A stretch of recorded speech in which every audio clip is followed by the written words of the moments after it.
എല്ലാ ദിവസവും കർത്താവിനെ പാടി പുകഴ്ത്താൻ പറ്റിയ നല്ലൊരു സങ്കീർത്തനമാണ് 103-ാം സങ്കീർത്തനം.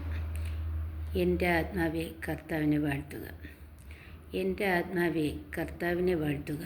എൻ്റെ അന്തരംഗമേ അവിടുത്തെ വിശുദ്ധ നാമത്തെ പുകഴ്ത്തുക. എൻ്റെ ആത്മാവെ കർത്താവിനെ വാഴ്ത്തുക. അവിടുന്ന് നൽകിയ അനുഗ്രഹമൊന്നും മറക്കരുത്. അവിടുന്ന് നിൻ്റെ അകൃത്യങ്ങൾ ക്ഷമിക്കുന്നു, നിൻ്റെ രോഗങ്ങൾ സുഖപ്പെടുത്തുന്നു. അവിടുന്ന് നിൻ്റെ ജീവനെ പാതാളത്തിൽ നിന്ന് രക്ഷിക്കുന്നു. അവിടുന്ന് സ്നേഹവും കരുണയും കൊണ്ട് നിന്നെ കിരീടമണിയിക്കുന്നു.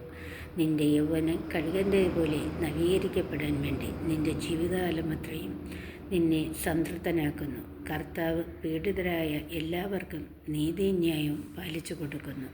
അവിടുന്ന് തൻ്റെ വഴികൾ മോശയ്ക്കും പ്രവൃത്തികൾ ഇസ്രായേൽ ജനത്തിനും വെളിപ്പെടുത്തി.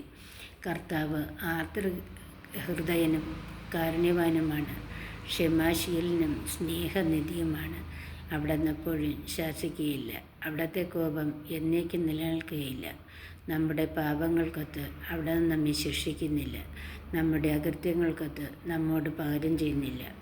ഭൂമിക്ക് മേൽ ഉയർന്നിരിക്കുന്ന ആകാശത്തോളം ഉന്നതമാണ് തൻ്റെ ഭക്തരോട് അവിടുന്ന് കാണിക്കുന്ന കാരുണ്യം. കിഴക്കും പടിഞ്ഞാറും തമ്മിലുള്ളത്ര അകലത്തിൽ നമ്മുടെ പാപങ്ങളെ അവിടുന്ന് നമ്മിൽ നിന്ന് അകറ്റി നിർത്തി. പിതാവിന് മക്കളോടെന്ന പോലെ കർത്താവിന് തൻ്റെ ഭക്തരോട് അലിവ് തോന്നുന്നു. എന്തിൽ നിന്നാണ് നമ്മെ മെനഞ്ഞെടുത്തതെന്ന് അവിടുന്ന് അറിയുന്നു.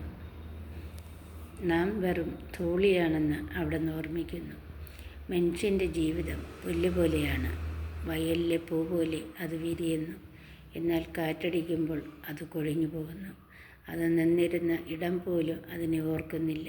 എന്നാൽ കർത്താവിൻ്റെ കാരുണ്യം അവിടുത്തെ ഭക്തരുടെ മേൽ എന്നേക്കും ഉണ്ടായിരിക്കും.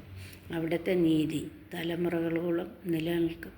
അവിടുത്തെ ഉടമ്പടി പാലിക്കുന്നവരുടെയും അവിടുത്തെ കൽപ്പനകൾ ശ്രദ്ധാപൂർവം അനുസരിക്കുന്നവരുടെയും മേൽ തന്നെ.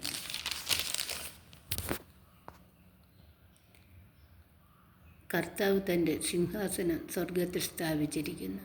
എല്ലാവരും അവിടുത്തെ രാജകീയ അധികാരത്തിന് കീഴിലാണ്. കർത്താവിൻ്റെ വചനം ശ്രവിക്കുകയും അവിടുത്തെ ആജ്ഞ അനുസരിക്കുകയും ചെയ്യുന്ന ശക്തരായ ദൂതരെ അവിടുത്തെ വാഴ്ത്തുവിൻ.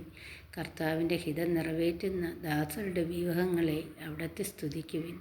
കർത്താവിൻ്റെ അധികാരസീമയിൽപ്പെട്ട സൃഷ്ടികളെ കർത്താവിനെ സ്തുതിക്കുവിൻ. എൻ്റെ ആത്മാവെ കർത്താവിനെ സ്തുതിക്കുക. ആമേൻ.